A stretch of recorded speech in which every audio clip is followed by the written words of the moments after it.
Hey, thanks for checking out Stealth Saying Gaming. Today is our second episode of our Legion podcast. Skirmisher and I go over artifact talent trees, a little bit of lore, and what we hope from BlizzCon this year.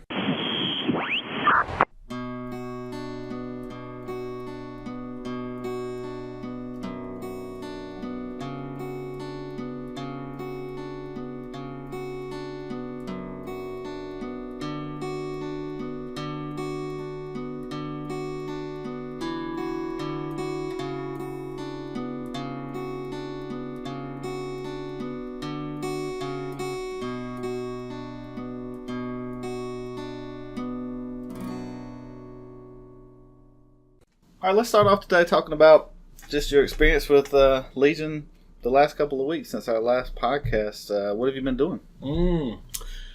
Besides the world quests and the what you would call the dailies or something, but we'll probably get into that here in a little bit. Really, it's just a matter of checking in on your resources and doing a 5-man content. I haven't really jumped too much into raiding yet, taking my time there, but lately I've been playing a different character. Actually, I did a hobby of making a new account because I had the brilliant idea that I wanted to do everything that I've already done all over again to make it new. Brilliant. Yeah. The main reason was in the new Legion expansion, they've gotten a lot of extras with the transmog libraries and some of the achievements and things like that, and I wanted to unlock a lot of that and didn't know which characters had brought in stuff that, well, hey, did I make sure to collect that? Did I collect that? Do I need to go here to pick up this thing? So I made an account so I would know exactly what I've gotten and what I haven't. So I just made a Nork warrior, and I've been leveling him, trying to get the lore master achievements and all the things I normally do by doing every single quest and every single expansion. So leveling, I've noticed that I'm about 2 expansions behind of what the level is. So, right now I should be in Miss Pandaria, and I'm still in Northrend. I think that's the price of doing every quest, walking around every area. It is. I'll be the only guy with the 593 gear score who's 110 right. in the Broken Isles. When I set foot in the Broken Isles, I'll probably already be max level. But it's interesting. It gives some opportunities just for getting back into that lore, learning some of the quests that you might have forgotten. As we get later and later into the expansions, it's the less and less I have to read, because I made it a point to try and read every quest, but in a few of these I'm like, I know here I gotta save these dryads, and this is the reason why I already know. So, but it's been pretty fun. That's good. I really when I see you on that character, I'm thinking that you're doing every quest, because I know I've done questing with you, and we always made the joke that, let's go over here and under this rock there's a dude that's going to give a quest. I'd never seen that before. I think that's the completionist part of that's sort of admirable. I've never even tried. I couldn't even know where to start, but that you're doing every zone and everything. And the transmog thing, that's a good idea. I didn't even think about that, but I guess you're getting like almost every piece of gear and everything. A lot. Yeah. As far as what I've been doing, I started a new character too, just to get back to some DPS, and I made a Demon Hunter tank and got it to 110, and I started doing some of the light in-game content. I plugged the Emerald Nightmare, did the first couple bosses in there, tanked some of that, doing 5-mans, the mythic 5-mans, just right on the edge of getting into the higher gear score stuff, and right. And a lot of that's fun. Demon Hunter's a lot of fun to tank with compared to some of that. I tanked a long time as Paladin, and it's very static, whereas Demon Hunter tanking, I think we talked about it a little in the last thing, is more dynamic, more jumping around, more. And it's more pressure field because they're healing tanks, so you have to take damage because they have to heal themselves. Right. So it's not like the straight mitigation that you always do, but that makes it fun too, because it's like I said, dynamic story that I would use. There's a lot more going on, even though you don't have a lot more buttons to hit. There's a lot more going on. And of course, I've been doing world quests, like you said, emissary quests, the withered army training, and we'll actually get into talking about that, like you said, at length. So in Legion, they've implemented a new thing, World Quest. You can open up your world map, it'll have different quests on there. You have to get to 110. You have to do a quest line through Suramar. Right. To open those up. And they actually give you a whistle, which is really neat during that time. At any time, I think it's like a 5-minute cooldown, you can use the whistle and it'll take you to the closest flight point, and that's when you open World Quest, you get the whistle. And what they are is, for the people that are just getting into it, they're kind of the new daily quests, and that's what I want to ask you about. Right. Daily Quest started in Burning Legion. Well, I remember going down to Skyguard and getting ganked doing the quest where you led the guy across the bridge. It seemed like every day there was a rogue waiting, just sitting there for that, and doing the Ogre Law stuff, which was sort of more annoying with the Fell Guards and everything. But you go to the different zones. What I like about World Quest is the randomness, and it tells you what you get. Right. It says if you go do this one, you get this, and you don't have to go turn it in. It just pops into your bag, and I think that's good too. Convenience. But compared to old daily quests, give me your thoughts on daily quests. You went to a zone, you had a handful, you turned them in for rep, you did the quest, you turned them back in. They were very much like a regular quest that just popped up open each day. But the world quests have a little bit different feel to them, but I think the end is the same. What do you think about that? I think that there's been an evolution of daily quests since Burning Crusade came out. And with Legion, they've tried to adapt a little bit of the best of both worlds of what they've done so far. Daily quests start out, they used to be really static. I know that if I go to this guy every day, he's going to give me that same quest. I have to go and collect stuff or kill stuff. The only variation on those were things like your profession quest, like your cooking quest, your fishing quest. Those had the achievements associated with them for completing each one of those quests. And throughout the expansions, they've done variations on those where it wouldn't always be the same quest when you went back to the same guy. Like in Wrath of Lich King, you had the Frenzy Heart and the Oracle quests in Shalazar Basin, and they had 7 or 8 different ones of those.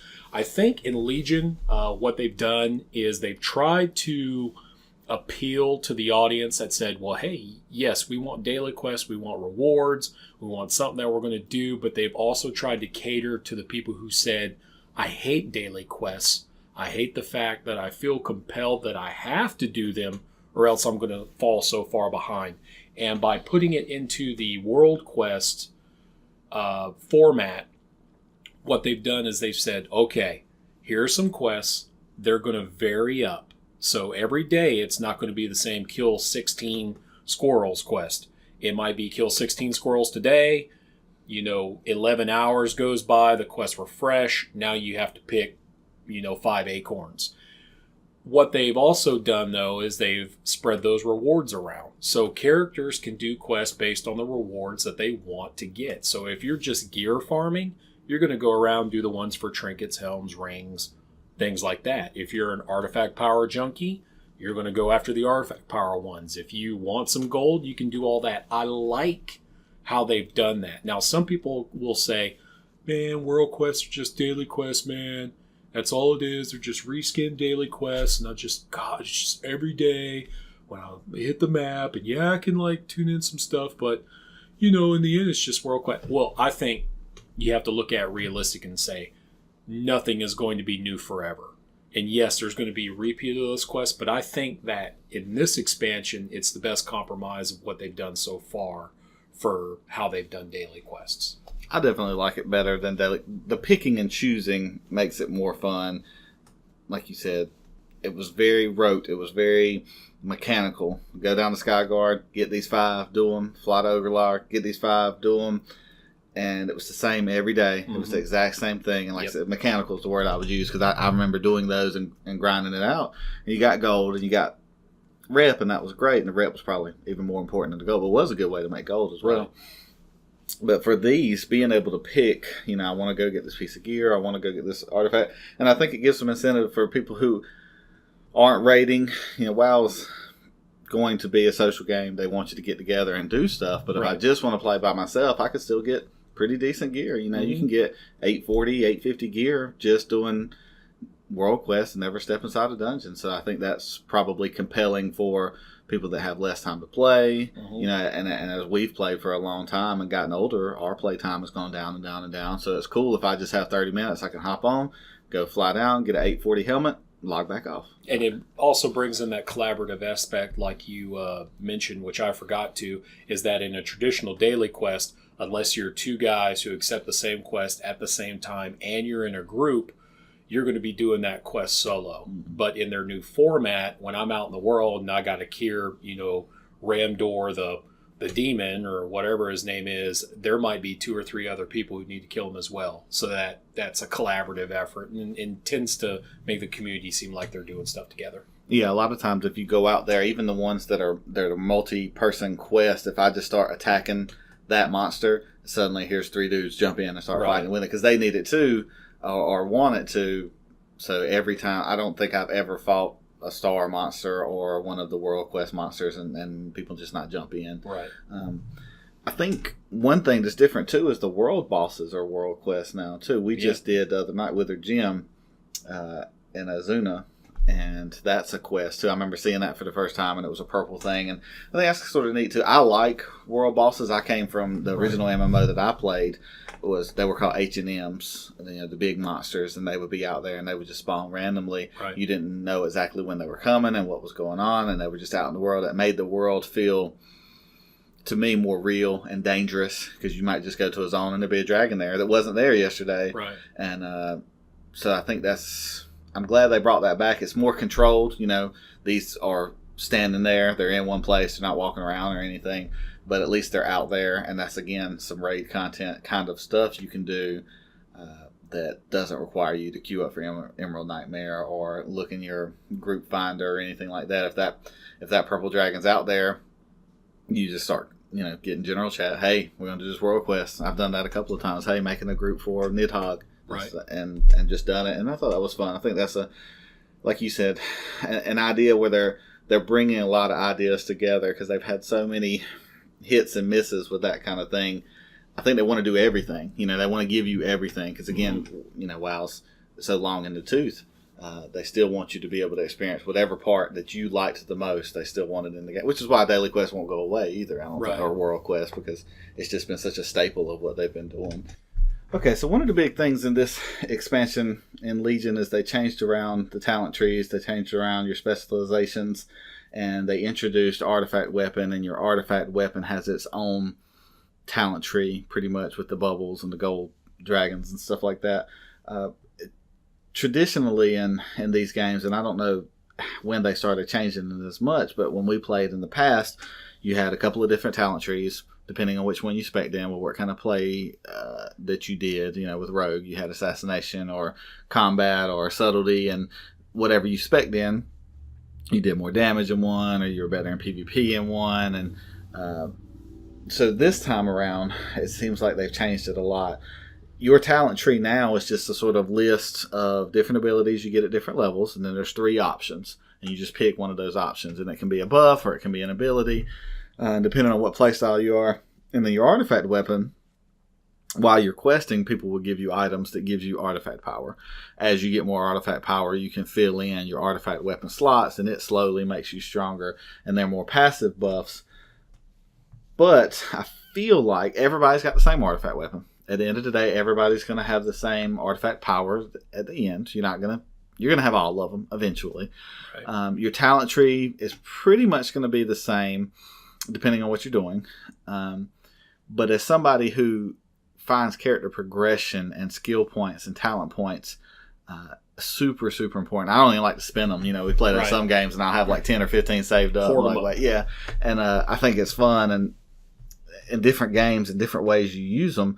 How does this compare to the past ones? And do you think this is a good idea? Because, eventually there's going to be a cookie cutter one. There's going to be a min-maxed. If you do this, you do the most damage, and you're going to have that one. But it feels like they've slimmed it down a little bit. What do you think about that? I think what Blizzard done is they tried to appeal to all audiences again with Legion. And I think the artifact weapon and the talent trees are kind of like the meeting of both worlds. artifact or the actual talent trees were very controversial. The new ones when they first came out with, because in the old system, if anyone's played in the older games, you knew that every level, starting at level 10, you got a point. My first character, I was level 22 before I discovered that there were talent trees. So, notice my surprise when I started killing a whole lot faster on my rogue once I put a couple of those points in those slots. But it was mostly an unlock system.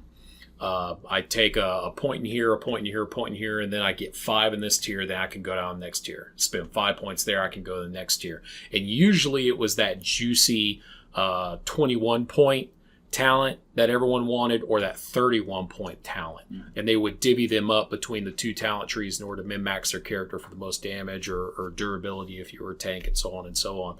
I think what Blizzard said when they redesigned the talent trees, they said, a lot of these are filler.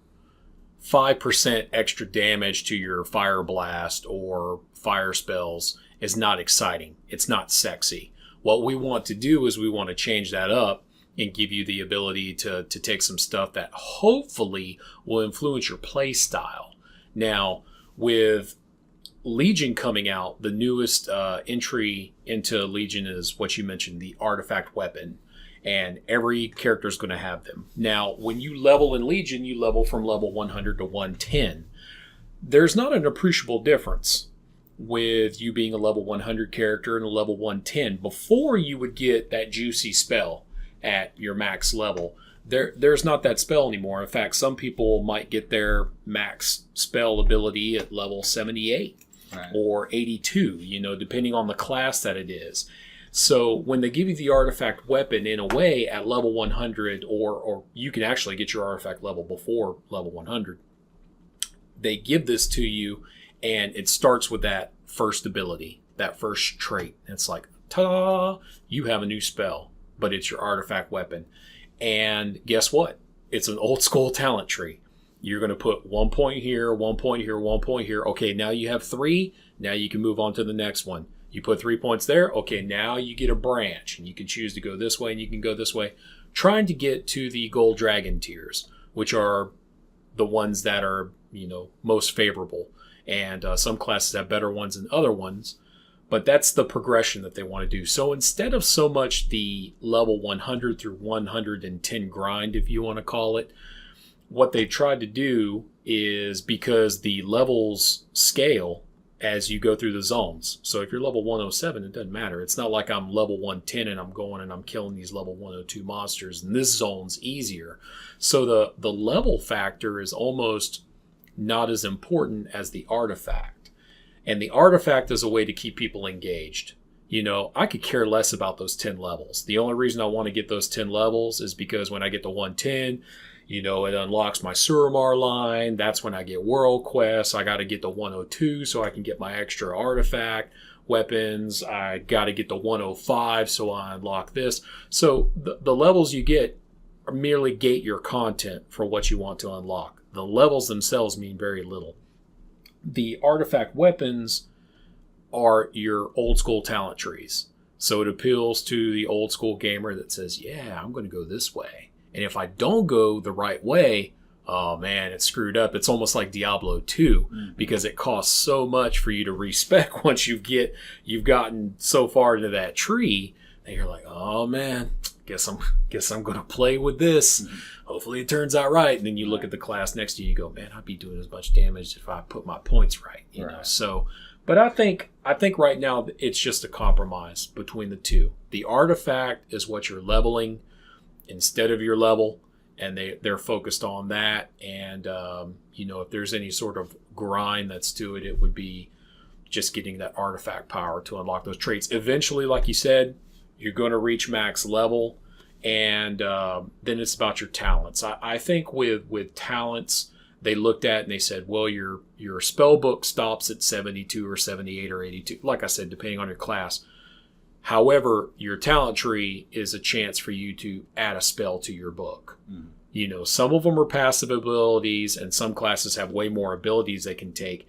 It really depends on your class. Some classes have a much more robust talent tree. Like, it really affects their play style if they take one thing over the other, which I think is awesome.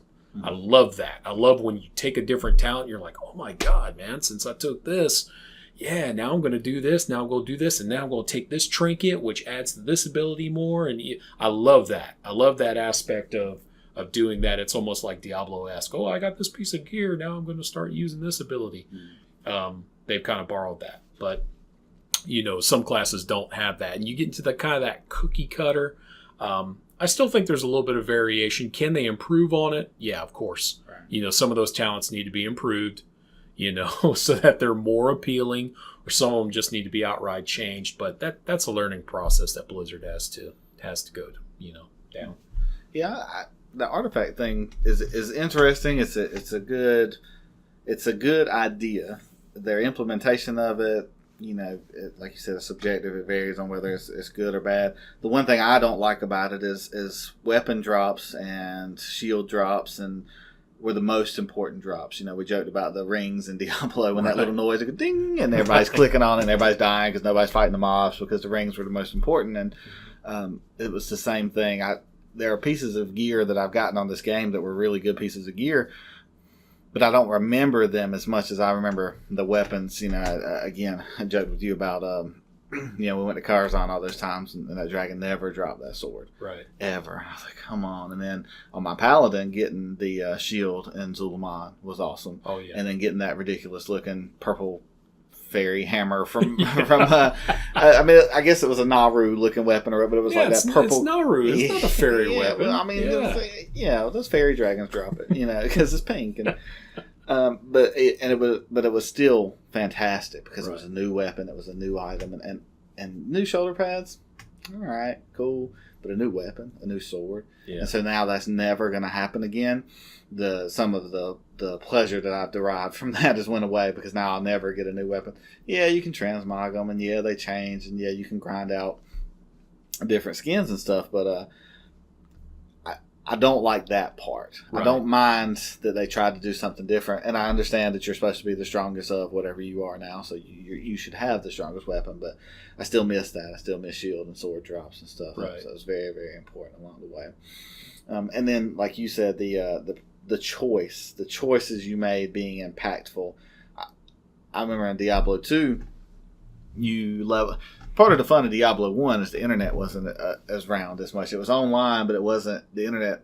I didn't have a computer in my home until I was older. Right. So when I was playing those kinds of games, it wasn't like I could just hop on Google and say, what's the best thing for fireball mages? Yeah, that was like 95. Exactly. So when I made a choice on there, that was my choice. So now I hate it when I get compelled to, when we're playing a game like Combat Road. Picked combat, what's the first thing I did?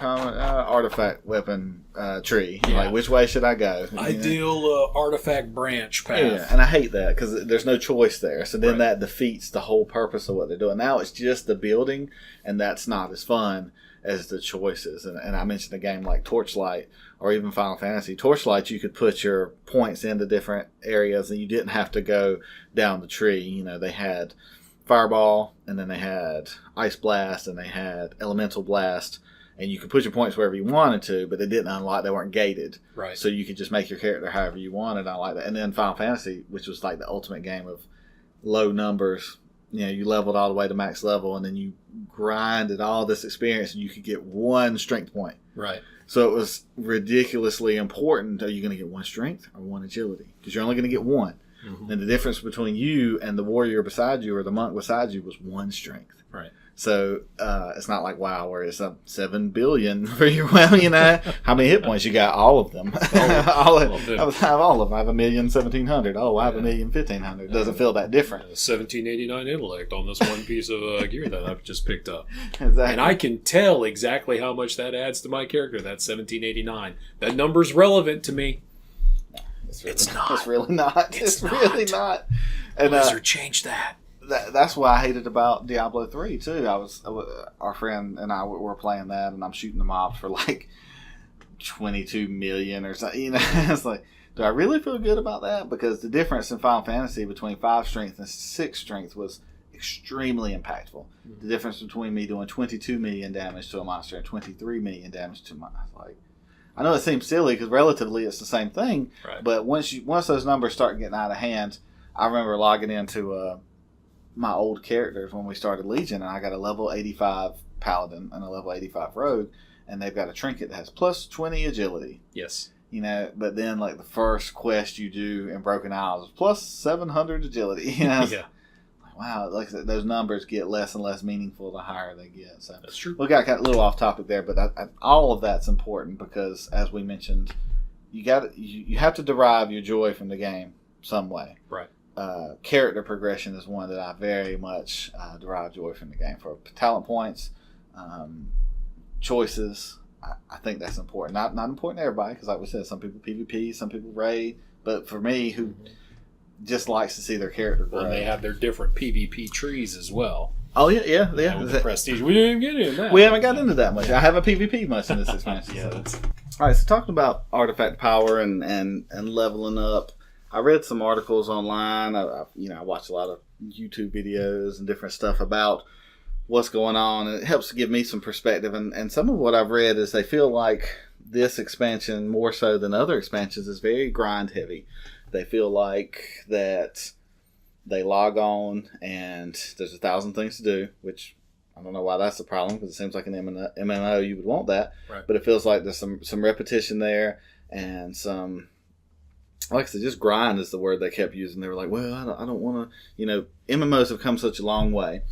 When we first started playing MMOs, you could get extremely grind heavy MMO. Like I think I joked with you, I played Lineage for a little while, and that was like what it was go get these twigs, come back, go get some more twigs, come back, not even fight anything, and not even do and there's a positive to that. There's a fun part of that because the progression and the build. There was a build in Final Fantasy and it took me like a year or something to get it, but when I finally got it after that year, it was like amazing.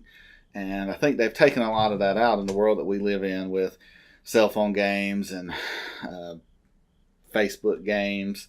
Everybody wants everything faster. I can't tell you how many times I've had the conversation in WoW. Like, I just want to log on for 30 minutes and have the best gear. I'll spend $1 to build my building instantly. Exactly. And but that's really not what MMOs were built on. MMOs were built on character progression and then that feeling of accomplishment when you got something that took a long time to get. Right. One of my favorite things as a guild leader was to pass out gear. We'd go and we'd get these shards and cloth and blah blah blah, and we'd go get somebody to make a shirt or vest or coat, and then you give that to one of your people who have been working for literally months or years, and you give that to them, or they get that as a drop off a boss, and that's just it was a very, very good feeling. It was the reason I was playing. It was the thing that pushed you forward, and to hear them complain about some of that, I think my question is, do you think they just did it to keep you busy? So go get your artifact resources, artifact power, get your order resources, do your emissary quest, do your regular army training, do this because they don't want you just jumping around Dalaran hanging out, which has happened to us before. Do you think it's that, or do you think it's they just want you to work, or do you even feel that? Do you feel it's grind heavy?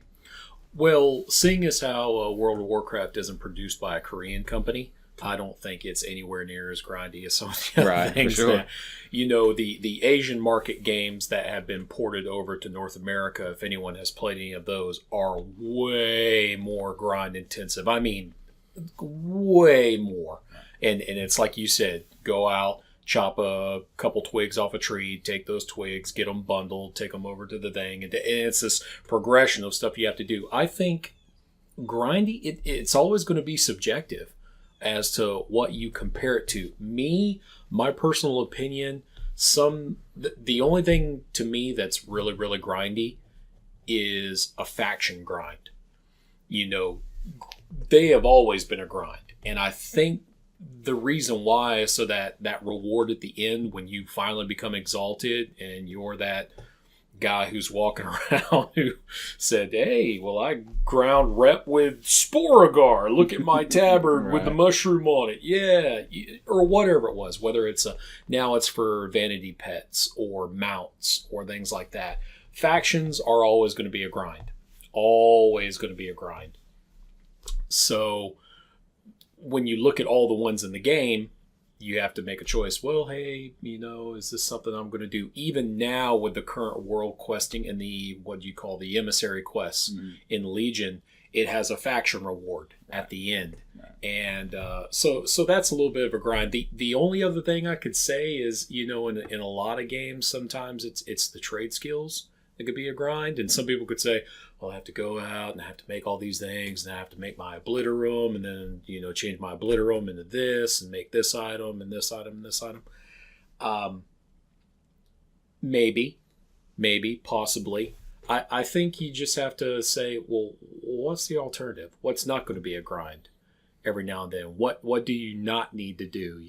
I'm going to log into a game and it's going to be freeform and everything's going to be new and unique on a daily basis, and I'm going to be able to play, this amount, and I'm not going to be committed to have to do these quests, and at the end of the day, I'm going to have the same crazy epic item, sword, armor that you have with all the achievements. It's never going to be that way. You're always going to have that guy that you looked at and you go, oh my God, you have a winter saber mount, and like vanilla. How'd you get that?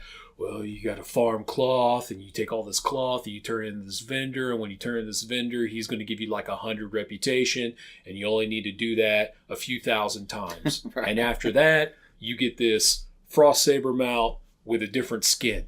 But hey, everyone knows, it's a special mount. Yeah. But what else does it do? It doesn't do anything. It just looks different. Mm-hmm. That was a grind. Right. Back then, having to turn in all that cloth, holy smokes. So I don't think it's too grindy.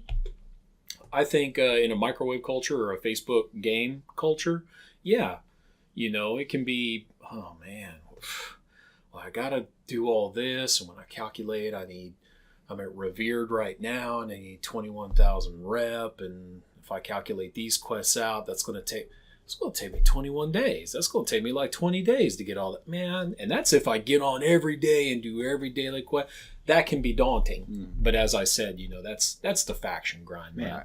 And you don't want everything all at once. I mean, that's supposed to be split up over some time. Everyone just like, I got to have max factions right now. The game's only been out, a month or 2 months. So, Well, that's where you hit the wall, too. Whereas there were times in these expansions where, I'm not joking, we would just sit around and dollar around and waiting for something to happen. Right. What do you want to do? Well, max rep with everybody. You want to go get some gear? Nah, we don't raid till Tuesday. Right. How much gold you got? A lot. What about your archaeology? I'll max that out. Got my fossilized raptor and stuff, Right. So what could you possibly do? You want to go to Anchorage and try to farm a mount or something, or anything like weird like that? And I don't think they want you to get to that point because that's where they start losing subscriptions. Right. Because if you're just waiting around for Tuesday night to raid, that's no fun. But I've always made the argument with people, when you're playing a competitive game or you're playing a cooperative game, anything you're playing with other people, there's a different set of rules. Right. I've always made that joke. You need to go play Mario Brothers. If you want to have total control over how this goes and know what to expect and know how fast you can do everything, you need to play a single player game. Mm-hmm. Because if you're playing a competitive game and you're not trying to do things, you're not going in the same direction, then that's a problem. If you're playing a game like this, if you're sitting there saying, well, you got your frost, I want that frost saber mount, right? But I just want to log on every now and then, and I want it too. Again, that's not what I think you're missing the point. That is not what this is built for. That is not what it is made for. I think completionist and the grind itself is the joy of it. The fact that you worked that hard to get where you were going, and like you said, there is a good feeling when you're standing there with your guild and they've got all this gear and maybe it took 6 months, maybe it took a year, maybe it took 10 days, but it feels good to have those items and to know that you worked for them. There's definitely a different, first-person shooters have a different payoff. Fighting games have a different payoff. RTSs have a different payoff. And MMOs have their own separate payoff. And when people try to bend that into what they want it to be, when they're like, well, I just want Frost Saber Mount or I want Thunder Fury and I don't want to put in the work, then I think you're missing the point. Yeah. I think and to say people miss the point, of course, is not going to be a surprise to anybody, right. but that's the part of these games I love. I can't, I don't even know how many games I've played that have given me the same sort of feeling of getting. I always make the joke that our other friend called me at like 3 a.m. one time on a work night. You know, he's like, "Hey man, there's dragons out here." You know what I did? Got up and fought that dragon. Yeah, I was like, logged on, buddy. Yeah, and that was because it was important. And you know, there's a certain group of people who will look at that and say it's really, really silly. But whatever you put your time into and whatever you invest yourself into, the payoff for that is important. It's always been important to me. Well, it is, and your payoff on that was boss, loot, cool, prestige, and in an MMO versus that single player game, because everyone comes at it with a different in-game goal. Different people have different priorities. Right. So you'll have that guy out there, man, grinding battle pets. You know, he gets enjoyment out of the game from playing Pokemon, man.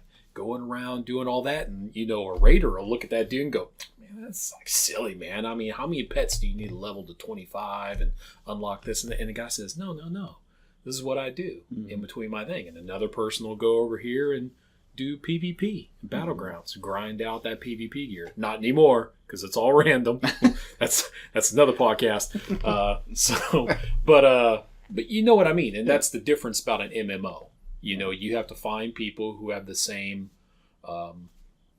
objectives as you. And sometimes when you go towards those objectives and you're single focused on that, when you repeat the things that you need to do to reach that goal, yeah, sometimes it can seem grindy. But you can vary it up a little bit, and maybe it's less so. All right, so to get away from the day-to-day stuff and maybe into a little bit more of the lore that we talked about, tell me what you think about the story now. Now, again, you're much more of a lore head than I am, but I've been reading, I've been watching. I read some of the quests this time around. Right. Not all of them, not gonna lie. But Xavius is at the end of Emerald Nightmare. We know that now. Right. He's at the end of that. Emerald Nightmare is the first raid. You know, they have a handful of raids pretty much every expansion, so we know he's not the end of this expansion. I wouldn't think by any means. We know that he's been a character that has affected the story for a while. He was a highborn night elf. Now he's a satyr. He's made some changes, got jewels for eyes, etc., etc. But he's always dealing with Malfurion and that. And this time he's in there, and he's the guy at the end. Now, as far as he's concerned, you know, Malfurion has fought him before. I don't know, have we fought Xavius before in another expansion? No? Okay. And then to piggyback on top of that, not only what do we think of Xavius as the end of Emerald Nightmare, but who is the end of this expansion? We talked last time about how you thought Illidan was going to be the end of an expansion, and it ended up being that specter of Kill Jaden. Right. And I've got some names I'm going to throw out here. Okay. Sylvanas, of course. Bolvar. Oh. Okay. Jaina.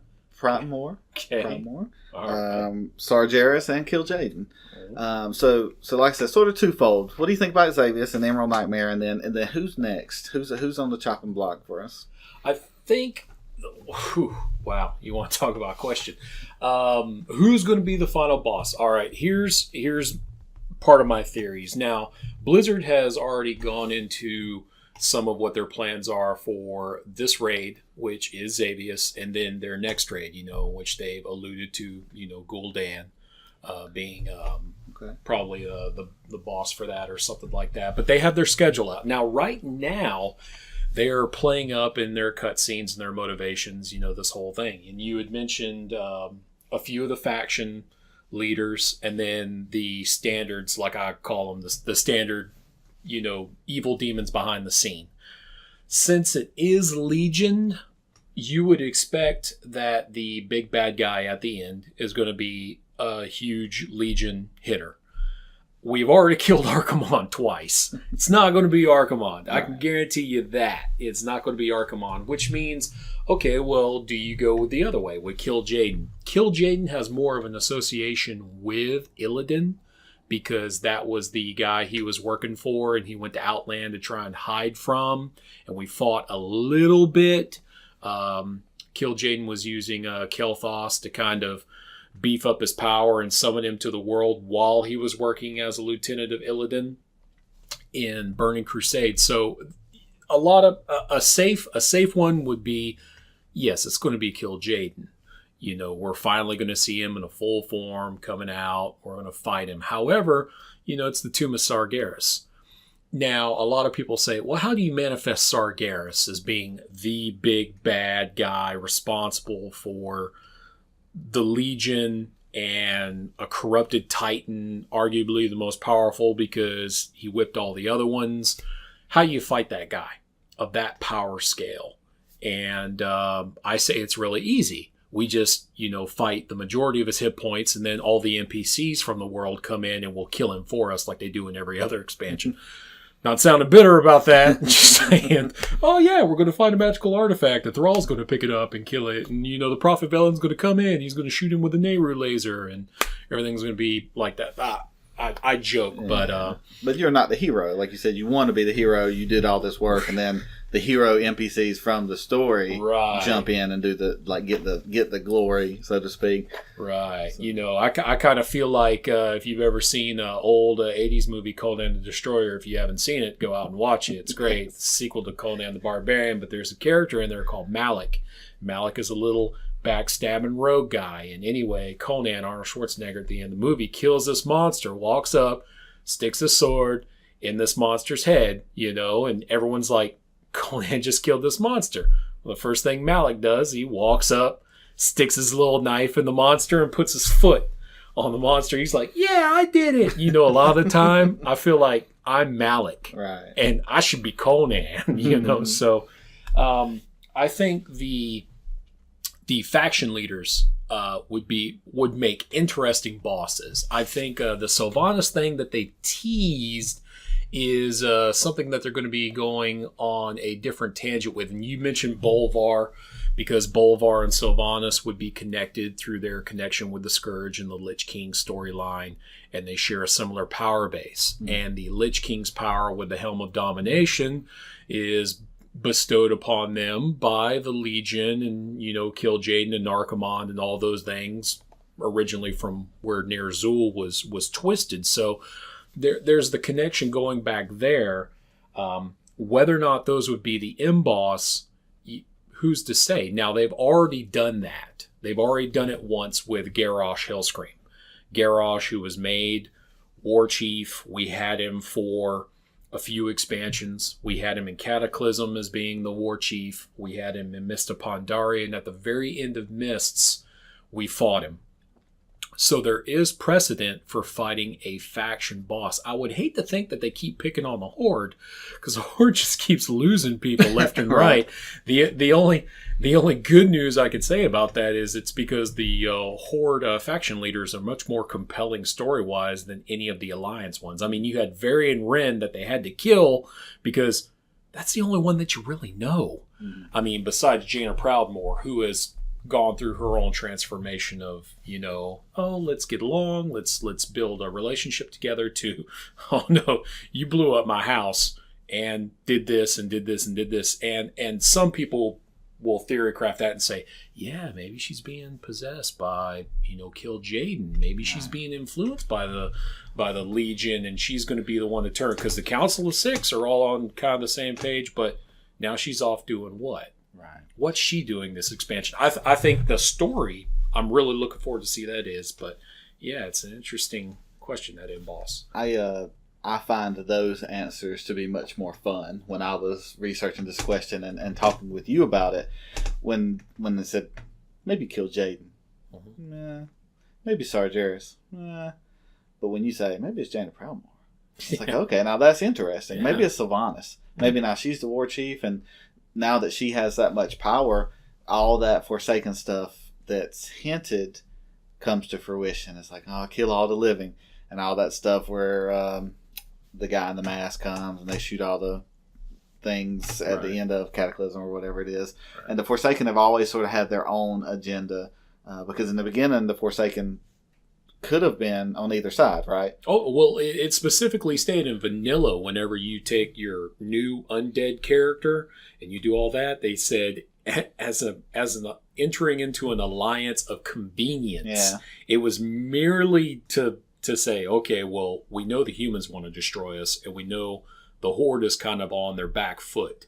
So they'll take us in because they need our power in Lordaeron in a human realm on this continent. But it was put out there, hey, look, these guys aren't on the up and up.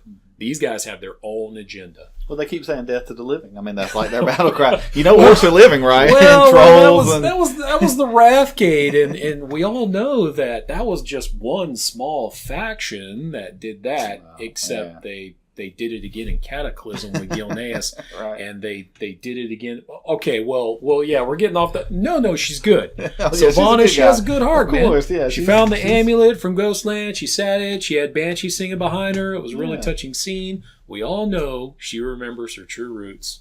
Sylvanas Windrunner.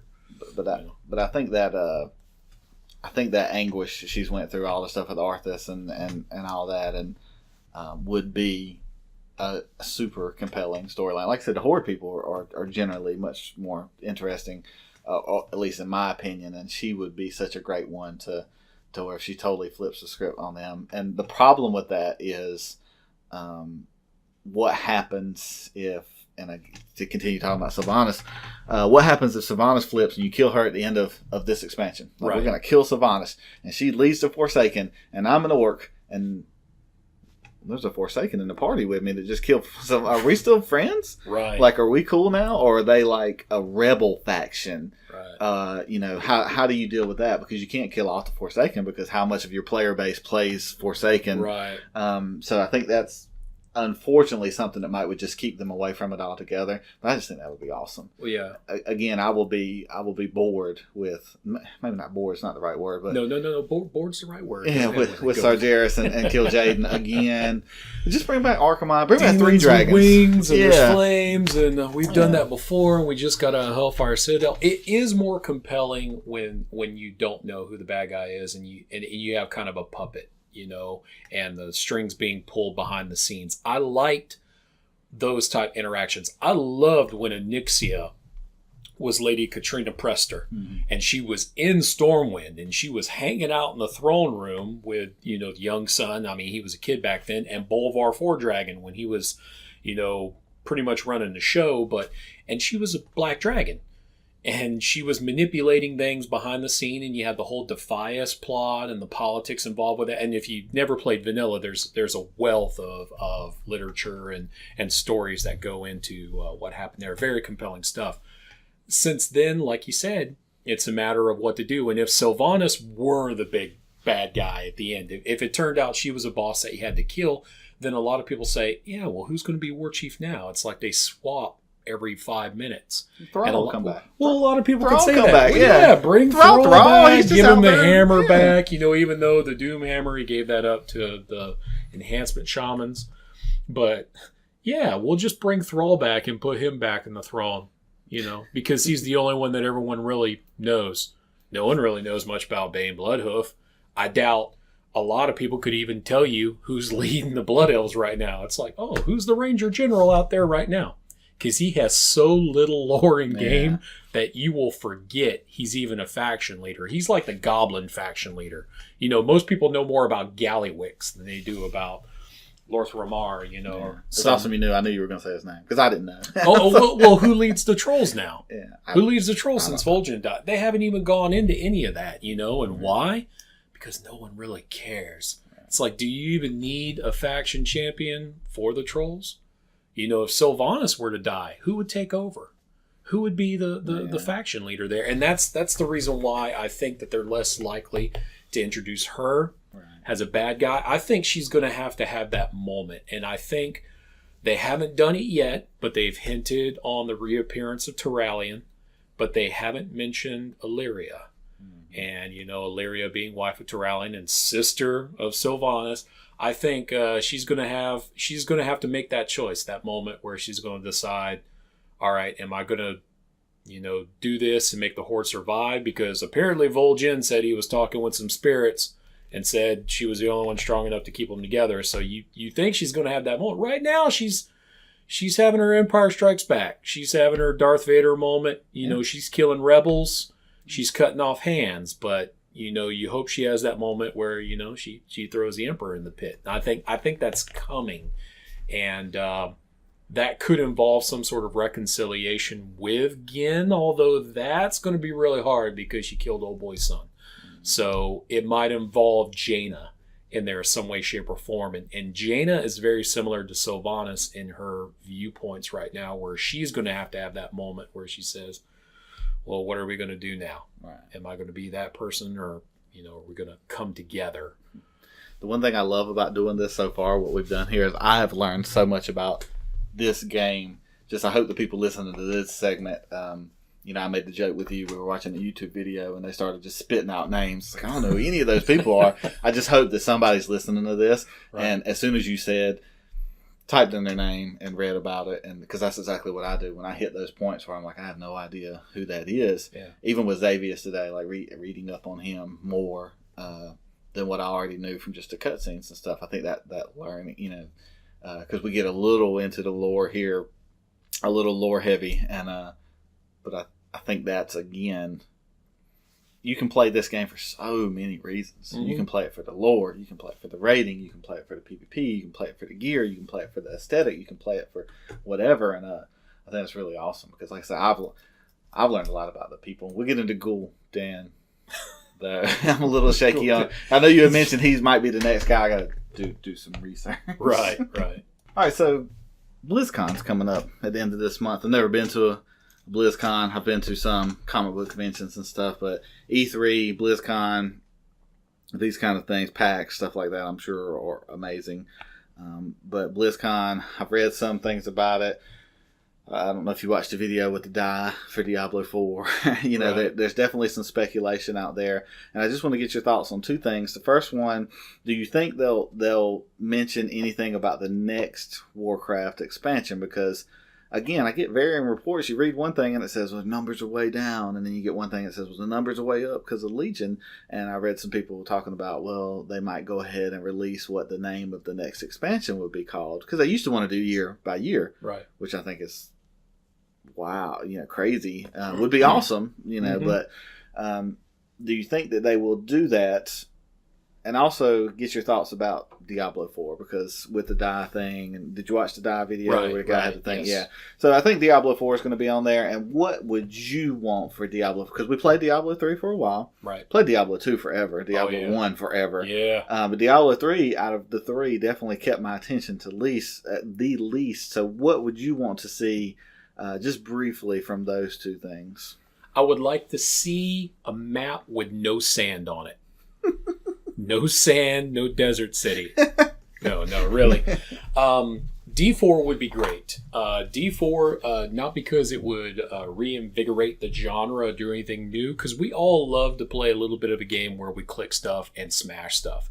I think Diablo 3 was great with just the effects that it had, the maps, the creatures, all the stuff. But if you look at the introduction of Diablo 3 and the teasers for that versus what Diablo 3 wound up being, you get a little bit of a different image. I think with D4, it would be a little bit closer to what it's going to be, because Blizzard hopefully has tried to refine its principle of, releasing something that looks more like what the teaser looks like, except for Warlords Draenor, which we're not going to get into.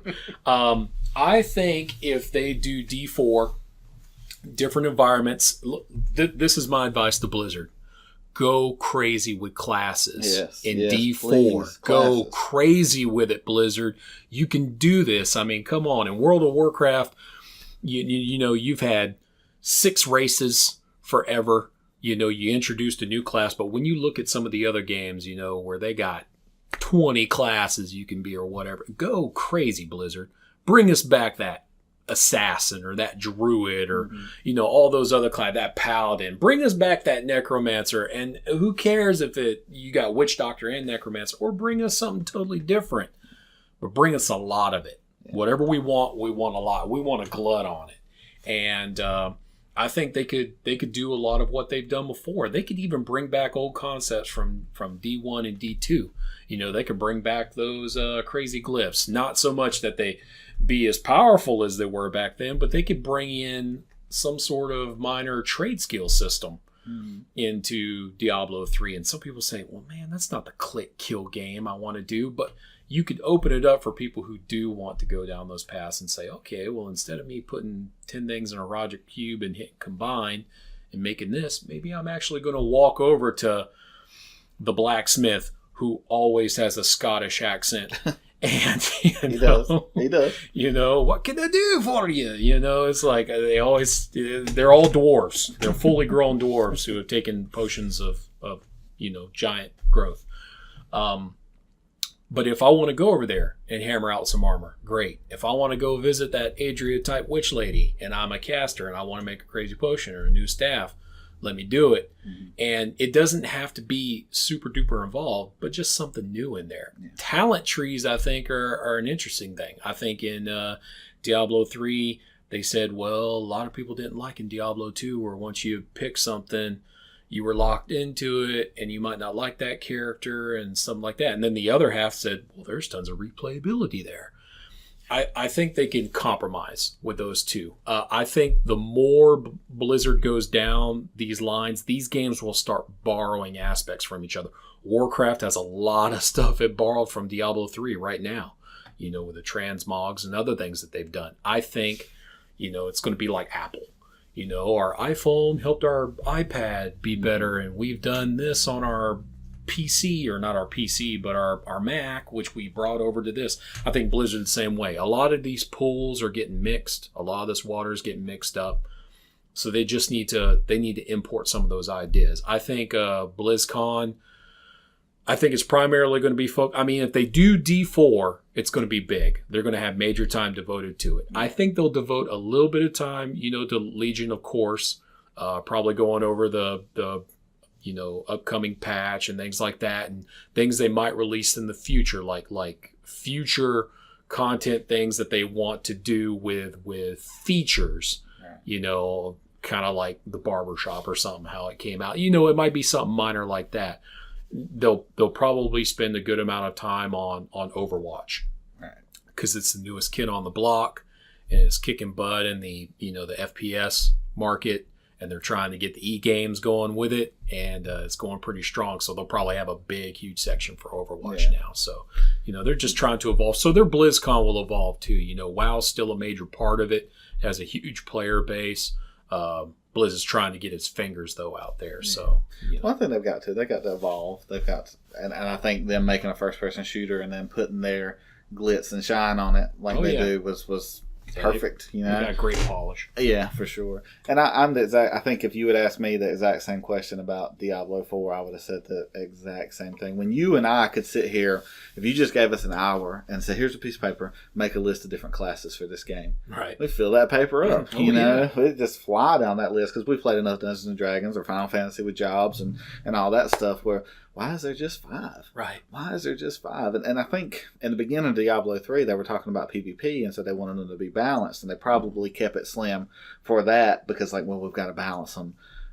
I don't play Diablo for that. Again, like we were talking about earlier, I play Diablo for the single-player experience. I don't care if they're balanced. If your druid does twice as much damage as my assassin, I don't care because it's a single-player game for the most part. If we get out there and quest together, it's not competitive and damage meters and blah, blah, blah like other games. So, yeah, classes, 100%. Why are there so few classes? Why? Kills me. And then the you know, I think they give too much. I think they, I really hated in Diablo 3 trying to find the same piece of gear, but a stronger one. Right. Legendaries should be extremely scarce. Well, there should be some tier, whether it be green stuff or whatever, that should make me play for a long, long time. When I play, you know, y'all were playing and I logged on, and after like 2 weeks, I could push the same or similar greater rifts. I'm like, what are we doing? You know, how long did we play Diablo 2? How long into the night did I level different? And like you said, with skill trees and talent trees, I made this character, and then I made the same character that had a different specialization because you couldn't respec and you couldn't change it. So like you said, replayability. I might have 3 assassins and do all 3 different talent trees. Right. I wish they'd get back to their roots a little bit with that and give the people what they want. I'm 100% sure we're not the only ones that said the thing about classes. So it should be interesting to see. You know, it's always big announcements and stuff in Overwatch, and even though this podcast right now has generally been about Legion, we talked a lot about Blizzard stuff today, especially. So it'll be interesting to see. It will. We'll look forward to it. Okay, this concludes our second episode of the World of Warcraft Legion podcast. Thank you as always to Skirmisher for your time.